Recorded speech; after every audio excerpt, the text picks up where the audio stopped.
Hello and welcome into another edition of your favorite podcast, Burgers and Brats. We're live here on a Tuesday night slash Wednesday to talk a little sports. We got a lot to break down, and we got the return of college football this week in week 0. We also have some NFL news, NFL preseason. We're entering the last week of that. We've got NBA news, free agency signings, and then elsewhere in the college football, we got some rulings between the NCAA conferences and whether NFL players can return to collegiate sports. And also the MLB, we are close, 32 days away from the MLB playoffs. And then the Tour Championship, the final event of the PGA season, is this week at Eastlake in Atlanta. So the top 30 players are there. I'll be giving my over, under, and top 10 locks for that one. So stay tuned. Before we get started, though, make sure to follow the podcast, any platform, any streaming service, literally anywhere. Get your podcast at Burgers and Brats, and stay up to date with latest news on Twitter, Instagram, and YouTube at Burgers and Brats. And hopefully you're watching live on millions.co or YouTube at Burgers and Brats. Man, before we get started, I don't know if you guys have seen Outer Banks yet, but season 5's out. The final season, the finale of Outer Banks, the OBX. Man, it's been now 5 seasons, 7 total years of the Outer Banks, Paradise on Earth. And I remember this show came out, 2019, 2020, but we all watched it during quarantine, and we all wanted to be like the Pogues. So it's been a long time coming since the end of this show, but sweet ending, great final season to cap off a incredible show that captured the heart of millions of people. So won't give really many spoilers, but it was a really good ending, and I'm glad some good things happened to the Pogues. They deserved it after all that heartbreak, those close calls, just that stuff getting ripped out of their hands the last few years. So really well put together last season, in my opinion. I really enjoyed it.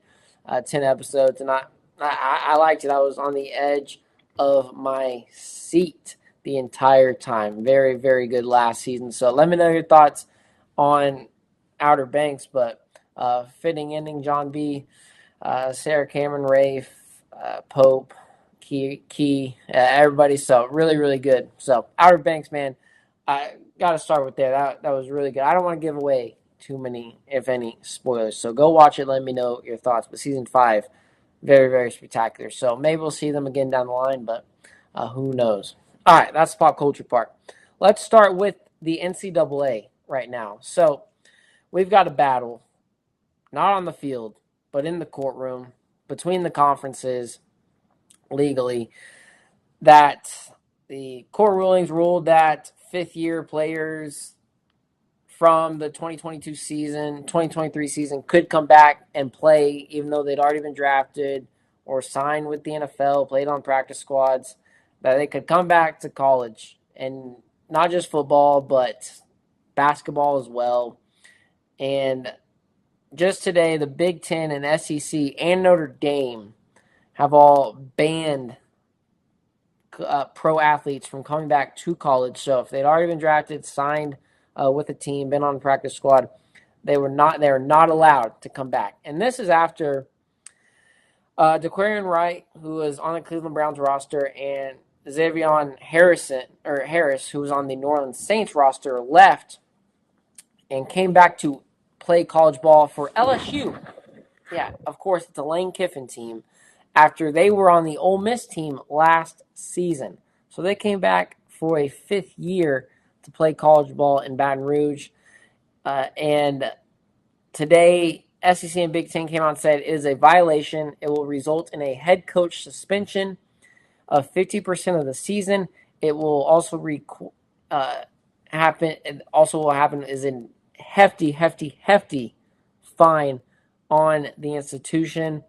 And then also the SEC said that their commissioner, Greg Sankey, can suspend a school from competition that year. So a lot of no's. You don't want to do that. You do not want to bring back one guy, anybody from the pro side, and bring them back to college ball. That is hefty punishments, and it's just stupid. to put it blunt, is why are we doing this? Why is this allowed? Why was it even remotely allowed? Like the possibility out there, it was allowed. But thankfully, these conferences came together and said, no, we're not going to do this. They're not going to take away from these college kids who haven't gotten their chance yet, these high school athletes who were just about to get their chance and come in and play. And it is the right move by the conferences. LSU is the only school that had done this, of course, Lane Kiffin. So it was good to see that this will at least no longer be happening in those two conferences plus Notre Dame. The ACC and Big 12 are meeting and still consolidating about what they should do, but I assume they follow the exact blueprint that these other two major conferences followed. And now we're going to see, though, now conferences may be sued instead of the NCAA after the ruling of the players can come back after their fifth year. So it's going to get testy. It's going to be a big legal battle. But if you get drafted, first off, you can withdraw your name from the draft and come back for your other year if you wanted to. But no, they already went to the draft, got drafted. Maybe they didn't get drafted, but they already signed with a team on the practice squad, got playing time, and you don't get to come back. If you suck, go be an insurance salesman like everybody else that didn't make it. I mean, you had your shot. It's just ridiculous that this was ever even a possibility, is a possibility for some of these players, conferences, and schools. But looks like at least no more in the major two conferences. We'll see what the others follow. Elsewhere in college football, next week, we've got official week 1 coming in. Week 0 is this week. We got a few games this week, but my complete predictions for the NCAA season, my conference champions, my top 12 teams, my semifinals, national championship, my Heisman winners, my underrated, overrated teams in each conference. Full predictions next week. So very excited for that one. Maybe Tuesday, Wednesday, we'll see when that comes out. But in the meantime, we got a few games to hold us over until then. And let's start. Memphis and UNLV. This should be a fun one. Memphis, a 5.5-point favorite in this one. Head coach Charles Huff making his debut for Memphis. This is the first ever meeting between UNLV and the Tigers. And then this is Dan Mullen's second year in Las Vegas. And they just brought in former 5-star plus quarterback Jackson Arnold, Gatorade Player of the Year. Remember his not great stint in Oklahoma is not as memorable stint either in Auburn. He is now in Las Vegas. So we'll see what they can muster up out there. I think Memphis can be a solid team. Charles Huff going into a pretty decent situation, but they have the capabilities to be a good program. They've been pretty solid, Memphis, last few years. But Dan Mullen, of course, has had success in Florida and Mississippi State. So we'll see. Second year, get a little more comfortable. You got this former 5-star quarterback. We'll see if maybe he can show some realm of what he did in high school. We're interested to see if that can come back to light. But UNLV and Memphis this week. Also, we got number 14, USC, getting the first look. They play San Jose State. And USC quarterback Jaden Maiava enters the Big Ten with preseason honors. And this could be Lincoln Riley's best roster and coaching staff that he's had at USC the last few years. Remember, he brought on 60-plus-year-old Gary Patterson to be the defensive coordinator. And he's had some top defenses when he was with TCU all those years as a head coach. It's just going to be, how does Maiava look? How much do you win by? And just keep everyone healthy for USC. I think you got to win. I think you're favored by maybe 40-plus points. So, got to win pretty big. Maiava throws about 5 touchdowns. You're like, all right, this kid can definitely make some noise this season, and USC can maybe make a run at a playoff in the Big Ten title. But be interesting to see their first look, USC.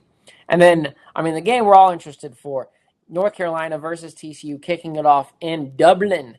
TCU a 7.5-point favorite in this one. Year 2 under Bill Belichick. He will not have his son Steve Belichick running the defense this week. He has been out with a medical issue, so he did not make the trip. And this is a TCU team that they did lose their quarterback Josh Hoover to Indiana, but I don't know how much that hurts them. They did bring in a pretty solid quarterback, an Ivy League guy, very smart, should know what to do with the football. And Jaden Craig, he had 28 touchdowns last year, 25 through the air, 3 on the ground. And Harvard had a pretty solid year. So I expect some stuff to translate into the Big 12. And this team, of course, TCU's a couple years off a title run, a couple years off a Big 12 title run and win as well. So Sonny Dykes has these guys ready to go every single year. North Carolina's quarterback Billy Edwards won in a 4-man battle for the starting job. So we'll see. His leash may be short this week, but 4-man battle. See how long he can stay at the helm. And then North Carolina last year, 99th offensively. Not many upgrades that they brought in, even through their transfer portal. So on the other side, TCU, they had some quality return. And remember, they won this game by 34 last year. And I expect them to want to come in and shut the noise down about Belichick as well. But hey, Bobby Petrino is the new OC at North Carolina. How well is that going to go? Probably not great. Once we get halfway through the season, there'll be something that comes up. But that'll be fun to watch this first game. I assume they'll get some points. I just don't think they can hold up with TCU, especially with Demon June, who is the TCU's running back. He is a Doak Walker preseason finalist, so preseason watch. So I expect him to run all over this North Carolina team. It's going to be fun, at least the first few quarters maybe, but I think TCU pulls away in Dublin. All right, let's go to the NFL real quick. We got week 4 of the preseason, week 3, but many of the starters probably won't play this week because it just rest, do not get injured that week before we start actual competition. Don't want to do that. So it'll probably be a bunch of second team guys, maybe first team guys get one drive, but that's it pretty much. Though big news out was that Deshaun Watson was named the Cleveland starter.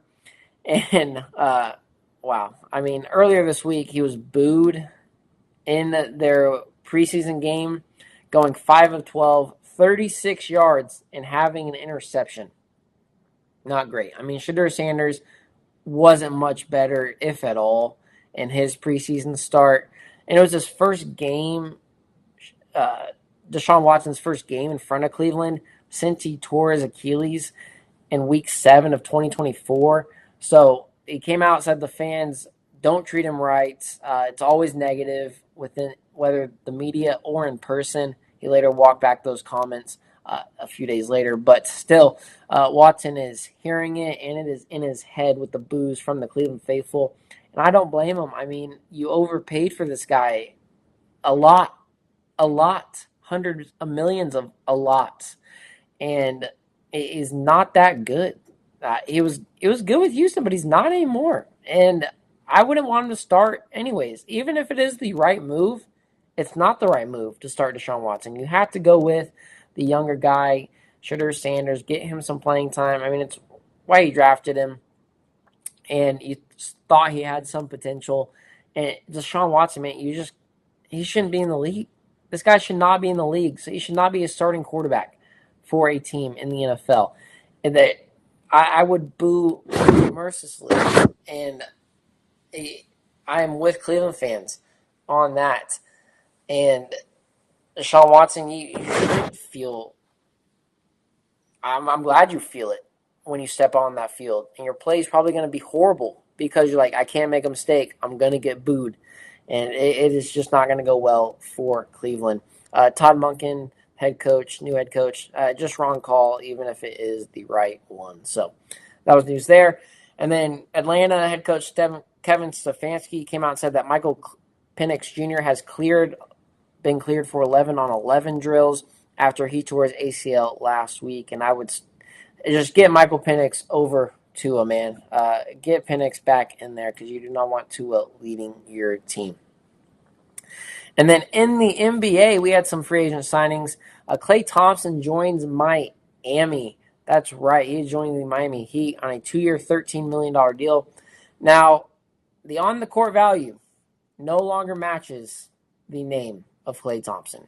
He's still efficient. He's still pretty good at those three-point shots, knocking them down. He had one of the better off-the-bench three-point percentages last season, but still, the value is not what it was. So he got a good contract, name value, and can get a bucket sometimes when you need him to. So this will definitely help Miami with the depth and creating shots, but I don't see it pushing them over a 76ers team, a New York Knicks team, a Detroit Pistons team, or maybe even a Boston Celtics team. Not at least that far in front, maybe even or just a little bit above, but just doesn't move the needle too much to say, all right, Miami is going to win the East or be that top 1-2 team. So, and we still got to get Giannis healthy. Giannis has to stay healthy for a season, which he hasn't really done the last few years. So that was news there.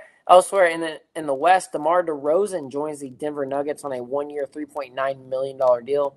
This is a veteran backcourt now with Aaron Gordon, DeMar, Jamal Murray, and Nikola Jokic. It's a pretty solid deal. I mean, DeMar can score 30 on any night. I mean, he's 37 years old. Last year, he averaged 18.4 points on 50% from the field.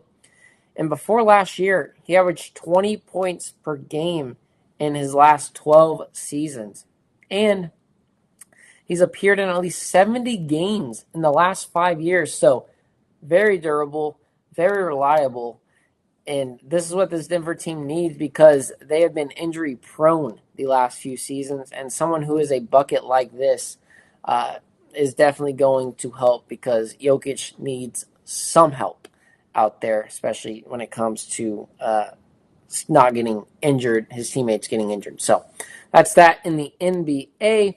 In the MLB, in the standings, the AL, the Rays dominating 78 wins up on the White Sox, who have 68 wins, and in the final division leader, the Astros at 66 and 66, so at 500. In the wild card, you have the Yankees at 74 wins. One game behind, you have the Red Sox at 73.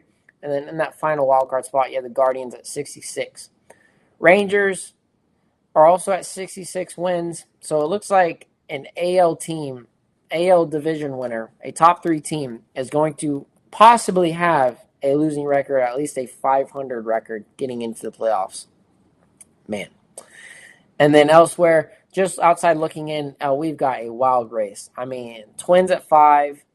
They're at 64 wins, as well as the Orioles and Blue Jays. The Mariners are one game back of that at 63, and the Tigers at the 9 spot at 62 wins. So 4 games separate 3 through 9. And then in the NL, the MLB best Brewers have a 1-game lead over the Dodgers for that 1 spot at 81 wins. Dodgers 80, Braves in that final 3 spot at 77 wins. And then in the wild card, you get the Cubs at 76, Phillies at 73 wins, and 2 games back by that in that final wild card spot, you have the Padres at 71 wins. Diamondbacks are 2 games out looking in that 4 spot. Marlins 2 games back of that. So NL still a little bit of competition, but man, the AL is tight. All right, we are 32 days away from the MLB postseason. We are ready. Going to be fun coming down the home stretch. All right, let's go on this day in history. 1682, astronomer Edmund Halley first observes the comet named after him. 1964, Walt Disney's Mary Poppins, the musical film, is released. And then 1968, Hey Jude, released by the Beatles, the 10th biggest song of all time. Happy birthday, Melissa McCarthy, Aaron Paul, and Breonna Stewart. That's on this day in history. All right, let's go into the Tour Championship, final event of the PGA Tour, official PGA Tour season. Coming to you live from Eastlake in Atlanta, $40 million purse, $10 million to the winner of this thing. Please, why did I not play golf? I mean, come on. This is ridiculous. Tommy Fleetwood is defending, and there is a 250-yard par 3. Do not sign me up for that one. That will be a triple bogey at best. Tommy Fleetwood looks to defend, and that is something that has never been done at Eastlake. There's been no defending champion in the 20 years there. And then coming into this, we got Wyndham Clark. It was the Wyndham Clark show last week at the BMW. He took a 5-shot lead in the Sunday and ended up winning by 3 over Rory McIlroy, who caught up to 14 under, but just could not make a single putt to take the lead a few times and just unfolded on 17. Scotty Scheffler, he did not play well because he had hand, foot, and mouth disease last weekend. Whatever that is, I don't know, but does not sound great. He finished at 7 under. And then that defending champion, Fleetwood, was +2 last week and was second to last in the field. So we'll see. Maybe he can switch the juju for this next week. We are getting an even playing field. Everybody starts at even. So whoever has the best 72 holes wins at Eastlake. Fairways are widened, so a little bit of forgiveness for those long, erratic drivers. Rory McIlroy, this is your course, and some of these other guys. But we got some great groups going on. I mean, starts Thursday morning, but Justin Rose, Adam Scott's a group. Akshay Bhatia, Hideki Matsuyama's a group. Robert McIntyre, Victor Hovland, fun group, little Ryder Cup group. Siwoo and Goddard will be a group. Fleetwood and Oberg, I mean, that'll be fantastic. A little Ryder Cup as well. And then Wyndham Clark, Cam Young will be a group. Scotty Scheffler, Matt Fitzpatrick. Man. And then Rory McIlroy and Xander Schauffele will be a final group. So that is a great result of pairings that the PGA Tour did. I am very excited to watch these groups go out. Favorites for the weekend, Scotty Scheffler, of course, is the favorite at +350. Rory McIlroy at +950. And Xander rounding out the top 3 at +1,500. Ludwig not far behind at +1,600. And then we have a 5-way tie at the odds. Matt Fitzpatrick, Wyndham Clark, Sam Burns, Cam Young, and Collmore Kawa, all at +1,800. Tommy Fleetwood and Patrick Cantley at +2,000. Chris Goddard, Siwoo Kim at +2,200. And Akshay Bhatia and Alex Fitzpatrick have the longest odds at +10,000. That would be some great money there. All right, my underrated picks for this weekend. I'm going to go Ryan Gerard. His last 5 tournaments, he's had 4 top 25s, 2 top 10s, and also he's second on approach from 75 to 100 yards in. And he has gained shots off the tee in his last 9 events. So this is the guy, put $1 on him, see where he rides. And also I'm going to go Patrick Cantley. He won here in 2021, top 5 in 2023, top 2 in 2025, and he finished second last week at the BMW. So he's playing some of his best golf right now. He has not been playing at this level in a while, but it looks like he is back to make some noise. We're at a place where he has done very, very well.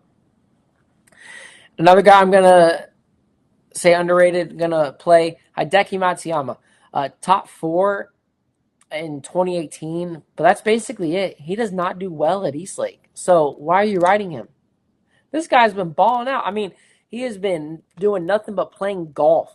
7 straight weekends of golf where he's had a top 3, a top 5, a top 7, a top 7, a top 2, but then a top 28 at the BMW. So that is last week, not great, but hey, he's been playing a lot of golf and he's been playing pretty solid. So give me Hideki as a play here. And then finally, I'm going to go Gary Woodland. It's his first time here since 2019. He had a top 2 last weekend. He's been playing really good and getting a bunch of top 5s, top 10s this season. So, great story, great guy. I'm going to ride Gary Woodland as well. Pause. My overrated for this week, I'm going to have to go Xander. Man, didn't play him a few weeks ago. Did okay, but still, you can't play him for a win. 0 wins this year. He does have 3 top 5s. What's that going to get you with that value? And then 26 last week in a 50-man field at the BMW. He did win here in 2017. That was that long ago. It's been a long time. So I'm going to fade Xander. I'm also going to fade Ludwig Oberg. He's at the 4th best odds in this one. Yes, he's been good, but it's so inconsistent in this season. I mean, he's folded on Sundays, has one of the worst averages on a Sunday this season. He does have 8 top 10s. So if you want to ride with Ludwig, that's fine. It's just the inconsistency is not there, and with those 4th best odds. So going to stay away from him. Also going to stay a pick that has been just keeps going around is Tom Kim. I mean, the last few weeks he did win at that Scottish Open, but otherwise hasn't done well. Inconsistent too. He of course has shown that he can win some tournaments, get into contention in some tournaments. I'm going to fade him. Just the inconsistency there. And then overrated, I'm going to go Wyndham Clark. Yeah, he won the U.S. Open. Yeah, he just won the BMW Championship pretty well, convincingly. But the hot cold, the maybe coming off a big win there, overwhelming win there. And I'm just going to stay away from Clark. This guy, yeah, he's been better with the mental issues. Still, I mean, destroying the locker at Oakmont, I can't really root for the guy. So definitely was rooting for Rory all weekend. I don't think many of us wanted Wyndham to win just because I just don't know if he's apologized or sincere about his apology for just destroying these golf tournaments, golf homes, and just kind of that guy. But maybe he's better. I don't know. But I'm going to stay away from Wyndham Clark, just that mental aspect, just him and his brain. And then into my top 10 locks, I mean, I'll give you guys the 2 easy ones first. I'm going Rory McIlroy first. I mean, that hiatus for that month or whatever just derailed him in that first week of the playoffs. I really faded him last week. I didn't think he'd be well. I mean, I didn't know how long this slump would continue, but he's back. Got that top 2 last week. Just got to make putts, dude. I mean, come on. You would have won that tournament if you just make some putts. And the driving, the fairways widening up at Eastlake will help him a ton. I mean, with the way he drives the ball. So I'm going to play Roy as a top 10. And then, come on, Scotty Scheffler. Yeah, he underwhelming last week. Foot, mouth, and hand disease. That's going to do it for you. He still shot 7 under. I'm not doing that. All the stars aligned and all the gods gave me their powers, I'm just still not shooting 7 under. So I'm going to ride with Scotty. And then finally, let's go to some other guys that could have some good value. I'm going to go Sam Burns. He's got 3 podium finishes in his last 4 starts. He has shot a sub-70 in his last 9 rounds. So this is a guy a bunch of people are playing. I'd say ride with him.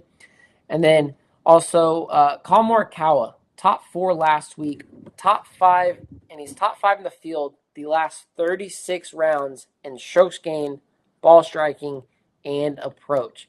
And not to mention, he's got 3 career top 6 finishes at Eastlake.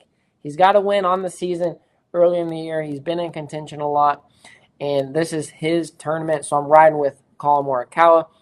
And then finally, I'm going to go Chris Gotterup, 3-time winner this year, been in contention a lot more, got a top 4 last week, and this is a guy who has got his short iron game, his long iron game pretty well figured out. I think this is a guy who you can play to get a top 10 finish. A young guy this is only his second, start here now at Eastlake, so it's not going to be too overwhelming for Chris Gotterup. So those are my predictions for this week at Eastlake. All right, let's head into the final segment, who I'm sharing my burger and brat with. Man, unfortunately, heartbreaking, sad news that came out today. The passing of a legend, an icon, an inspiration. Dolly Parton passed away at the age of 80 due to a brief battle with cancer. A career that spans 6 decades in music, television, literacy initiatives, and educational programs, just wellness programs for everybody.